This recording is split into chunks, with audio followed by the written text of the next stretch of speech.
Hey guys, I am joined with Rod Boone from The Athletic. I'm Ashley Holder.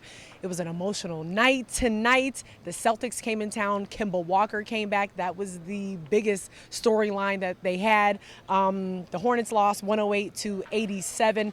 Not their best shooting night. They committed 20 turnovers. They shot below 40% from the field, below 25% from the three. This was a national game, so that probably was not the best night that the Hornets have had.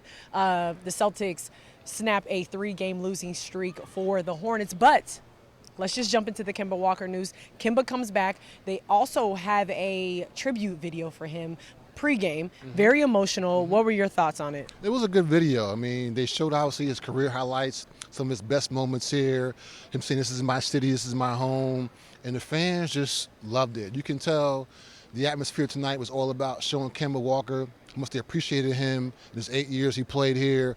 I obviously wish that it ended a little bit better from their perspective. They wanted him to stay, but for him to come back as a member of the Celtics, to give him a tribute video, to have Big Pat announce his name the way he did when he was playing over here was a pretty cool moment. So overall, from Kemba's perspective, it was a great night. If you're a Hornets fan, not so much.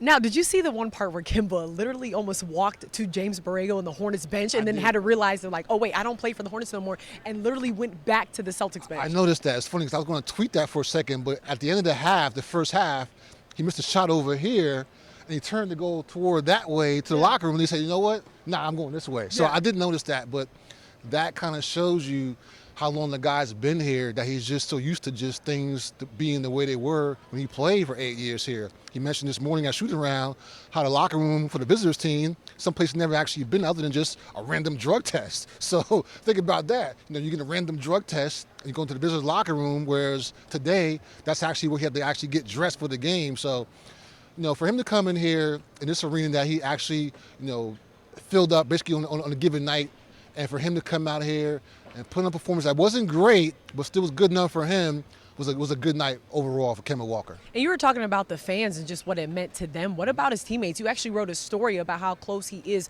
with these guys that are still currently on this team. Yeah, I did. I was really proud of that one. Brad Stevens actually mentioned the article twice today. Once in shooting around and once pregame, which is very just humbling from my perspective. But to have the players, Cody Zeller, Miles Bridges, Devontae Graham, Marvin Williams, Bismack Biyombo, to have all those guys talk about Kemba the way they did just shows you how much he was really, just loved here.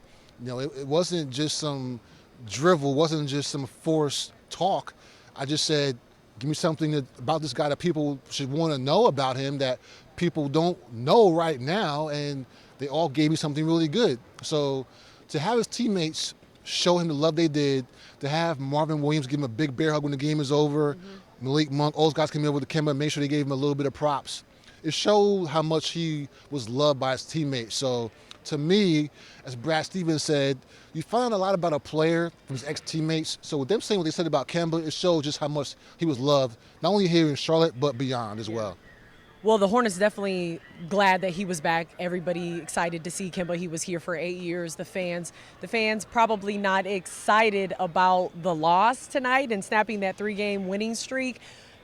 What do the Hornets need to do just to wrap this up as the Pelicans come to the Hive on Saturday? You got to play better defense, man. Tonight, their shots did not fall, so that was an issue. But defensively, early on, it was just like Swiss cheese in the interior. They were getting too easy baskets for the Celtics inside. Three-point line wasn't guarded very well. So when you're not making shots, you still can play defense. And James Borrego said after the game, he thought defense was okay. But I feel like for the Hornets to be a team that's going to compete on any given night, that end of the floor has to be a given. You got to play hard on defense. You got to make sure you're guarding your man, not give them easy buckets. If they do that, they'll be okay. But tonight, it was an issue for them. So I guess the Pelicans on Saturday, they have to come out here, play better defense, and actually just start from the get-go. This team has been behind every game they won so far. They've been down double digits. So come out here, don't get down big early, play with the lead for once and see what happens. Yeah, well, it's good that Zion is not going to be playing on Saturday. But as you said, they do kind of play better, I guess, when they're down. But tonight wasn't that case. Obviously, an emotional night. Wasn't the best for Kemba, but everybody was glad that he was back. He still put up double digits. I was thinking maybe he was going to drop 50. I really thought he was about to go off. I mean, But he was emotional. He kind of cried a little bit when the tribute started. So, I cried inside. I didn't let anybody see that I was crying. Rod was over there wiping his face, so I know that he was too. But again, an emotional night here at the Hive where Kemba Walker and the Celtics beat the Hornets 108-87. Thanks so much, Rod, for joining me. He's going to be back every video. He said he loves doing these with me. Right? Yes, I love it. Can't you tell? I love it. All right, we'll see you guys next time.